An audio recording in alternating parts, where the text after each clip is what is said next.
Personalize ডায়েটটা কি সত্যি কাজ করে নাকি শুধুই ফ্যাশন? আপনি কি জানেন সবার শরীরের প্রয়োজন আলাদা।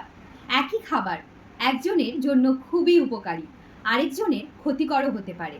এই জায়গাতেই আসে পার্সোনালাইজ নিউট্রিশন বা ব্যক্তিগত খাদ্য পরিকল্পনা। এখন সোশ্যাল মিডিয়াতে আপনি এই ডায়েটটা ফলো করুন, ওজন কমে যাবে। এই ডায়েটটা ফলো করুন, ডায়াবেটিসের থেকে একদম মুক্তি পেয়ে যাবেন। সত্যি কথা কি জানেন, একই ডায়েট সবার জন্য নয়।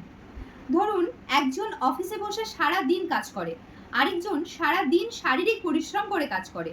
দুজনের প্রোটিন এবং ক্যালোরির চাহিদা কি সমান হবে? পার্সোনালাইজ ডায়েট বা পার্সোনালাইজ নিউট্রিশন মানে হলো আপনার ওজন, বয়স, জেনেটিক এবং আপনার হরমোন বুঝে আপনার জন্য শুধুমাত্র একটা খাদ্য পরিকল্পনা করা। আগে নিজের শরীরের কথা শুনুন, ব্যক্তি অনুযায়ী খাবার ঠিক করুন। তাতে আপনার ওজন নিয়ন্ত্রণ হবে, কোলেস্ট্রল, ডায়াবেটিস ম্যানেজ হবে, তাছাড়াও ঘুম এবং শক্তি দুটোই বাড়বে। ডায়েট করার আগে অবশ্যই ডায়েটিশিয়ানের পরামর্শ নিন। মনে রাখবেন, one size does not fit all.